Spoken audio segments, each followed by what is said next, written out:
d'abord, on va filer au 116e congrès des notaires qui a débuté ce matin à Paris, dont BFM Business est partenaire, où on parle beaucoup protection des Français cette année. On va retrouver Vincent Touraine qui est sur place pour BFM Business. Bonjour Vincent. C'est toujours l'occasion, ces congrès pour la profession, de faire des propositions pour améliorer la loi. Et on parle beaucoup des entrepreneurs apparemment sur place cette année. Oui, absolument, des entrepreneurs et de leur résidence principale qui, dans certains cas, peut être saisie. Et c'est un problème sur lequel se penche une des commissions de ce congrès des notaires. Il propose d'améliorer la législation en la matière. On en parle tout de suite avec Maître Bruno Pavy. Bonjour. Bonjour. Vous êtes justement rapporteur de cette commission dédiée au logement, à l'habitation d'une façon plus large au sein de ce 116e congrès des notaires. Alors, ce qu'il faut dire tout d'abord, c'est que tous les entrepreneurs ne sont pas à la même enseigne. De ce point de vue, il y a ceux qui sont bien protégés et ceux qui ne le sont pas du tout. Alors, effectivement, le thème général de ce congrès, c'est la protection. Et dans le cadre de la protection du logement, celle notamment de l'entrepreneur qui nous a vraiment tenu à cœur. Donc effectivement, on a pu différencier l'entrepreneur plutôt protégé, celui qui exploite sous forme de société commerciale à responsabilité limitée.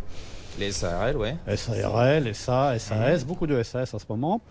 Ou l'entrepreneur individuel qui, lui, bénéficie de l'insaisissabilité de sa résidence principale.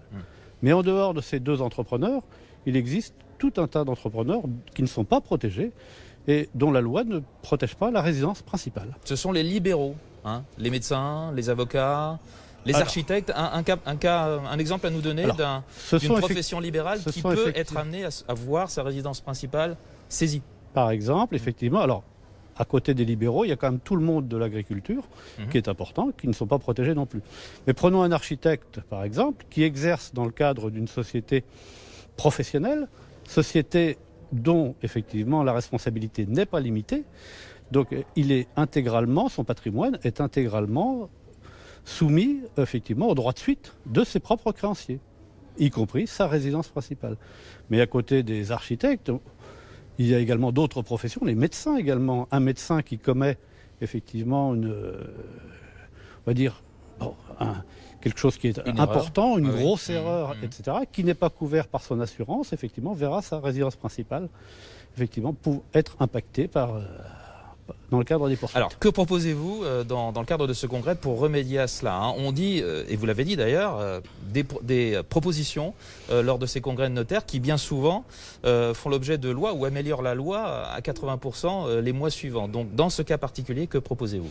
Alors, ce cas particulier fait suite à un précédent congrès qui s'est déjà tenu en 2014, qui avait demandé l'insaisissabilité de plein droit de la résidence principale de l'entrepreneur individuel. Moins d'un an après, cette proposition était adoptée et donnait lieu à la loi Croissance en 2015, effectivement, qui permettait aux entrepreneurs individuels d'être protégés sans avoir à faire une déclaration spécifique. Nous souhaitons aujourd'hui étendre cette protection à tous les associés de sociétés qui ne sont pas à responsabilité limitée.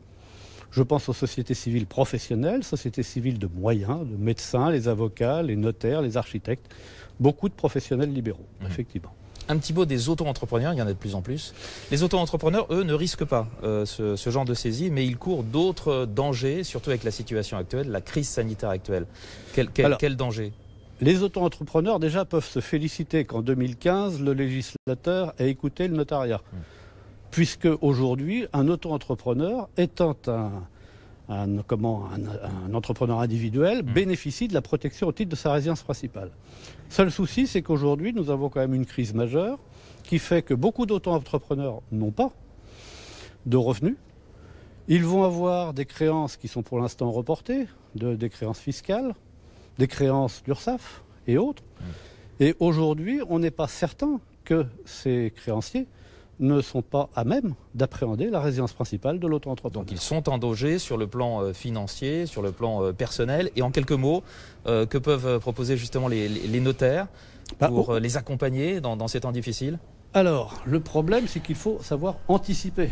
On ne peut bien entendu pas aujourd'hui gérer la situation pour des dettes nées antérieurement. Néanmoins, on peut effectivement, lorsqu'on a atteint un certain seuil d'activité, placer son entreprise ou son activité en société, SARL, SAS, Et là, le notaire et le conseil qui permet de passer en société. Tout à fait. Merci beaucoup, maître Bruno Pavie. Je rappelle que vous êtes rapporteur d'une des commissions consacrées au logement de ce 116e congrès des notaires. C'est à vous, Guillaume. Merci Vincent, merci beaucoup Vincent Touraine sur place pour BFM Business. On vous retrouvera évidemment tout au long de la journée en fil rouge de ce 116e congrès des notaires qui a ouvert ses portes ce matin, qui se tient jusqu'à samedi prochain du côté de la Porte-Maillot à Paris. Merci beaucoup.